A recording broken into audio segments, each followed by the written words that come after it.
कल्कि अवतार के इन 4 जिंदा सबूतों को देखकर हिली पूरी दुनिया। वैज्ञानिकों ने किया कलयुग के अंत को लेकर रेड अलर्ट जारी। भगवान कल्कि के 4 जिंदा सबूत आपका दिमाग हिला देंगे, क्योंकि उत्तर प्रदेश के इस गांव में ही हो चुका है कल्कि अवतार का जन्म। दोस्तों, कलयुग का अंत करने के लिए भगवान विष्णु अपना 10वां अवतार यानी कल्कि अवतार लेंगे और सफेद घोड़े पर बैठकर अपनी आग उगलती तलवार से पापियों का अंत कर देंगे। लेकिन दोस्तों, कहते हैं कि ऐसा कलयुग के अंत में होगा। लेकिन दोस्तों, हम आपसे कहते हैं कि भगवान विष्णु का कल्कि अवतार न सिर्फ धरती पर आ चुका है, बल्कि उसके 4 जिंदा सबूत भी अब दुनिया के सामने आ चुके हैं, जिसे देखकर दुनिया भर के वैज्ञानिकों के पसीने छूट चुके हैं। और दोस्तों, एक तरह से कहा जाए तो पूरी दुनिया में रेड अलर्ट घोषित होने ही वाला है, क्योंकि दोस्तों अब वैज्ञानिकों को भी लग रहा है कि जल्द ही कलयुग का अंत हो जाएगा।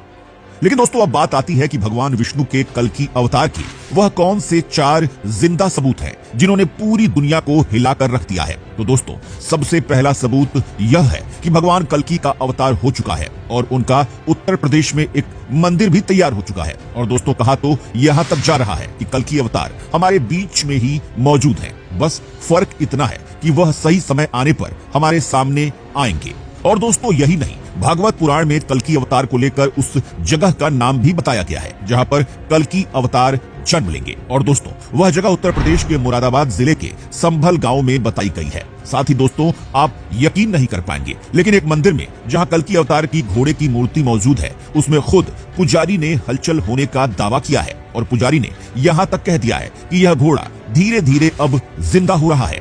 दोस्तों, आपको पता होगा कि महाभारत के युद्ध के बाद जब भगवान श्री कृष्ण इस पृथ्वी लोक को छोड़कर अपने परम धाम चले गए, तो उनका सुदर्शन चक्र धरती में समा गया था। और दोस्तों, कहा जाता है कि जब भगवान कल्कि का अवतार होगा, तब यही सुदर्शन चक्र धरती का सीना चीरकर बाहर आएगा और इसे खुद कल्कि भगवान धारण करेंगे और जिससे पापियों का विनाश करेंगे। यही नहीं दोस्तों, भगवत पुराण में यह भी बताया गया है कि कल्कि अवतार कर्ण के अमोघ कवच और कुंडल भी धारण करेंगे, जिसके बाद उनकी शक्ति बहुत ज्यादा बढ़ जाएगी। और दोस्तों, यही नहीं, साथ में यह भी बताया गया है कि उड़ीसा के कोणार्क मंदिर में आज भी समुद्र और अग्नि कर्ण के कवच और कुंडल की रक्षा कर रही है। और दोस्तों, कल्कि अवतार के जिंदा सबूतों को लेकर लोगों के बीच में काफी ज्यादा चर्चा हो रही है। और दोस्तों, सबसे ज्यादा चर्चा का कारण तो यही है कि ज्यादातर लोग मानते हैं कि भगवान कल्कि का अवतार कलयुग के अंत में होगा और उनके अनुसार अभी कलयुग की शुरुआत ही हुई है और ऐसे में कलयुग के लाखों साल बचे हुए हैं।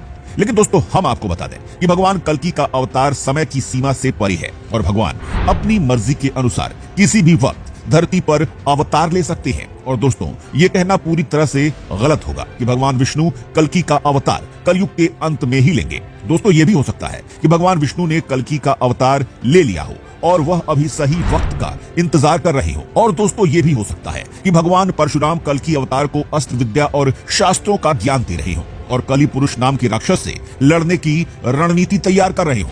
जी हाँ दोस्तों, क्योंकि भगवत पुराण में यह बताया गया है कि जैसे भगवान राम के गुरु वशिष्ठ थे, वैसे ही भगवान विष्णु के 10वें अवतार कल्कि के गुरु भगवान परशुराम होंगे, जो 7 चिरंजीवियों में से एक हैं।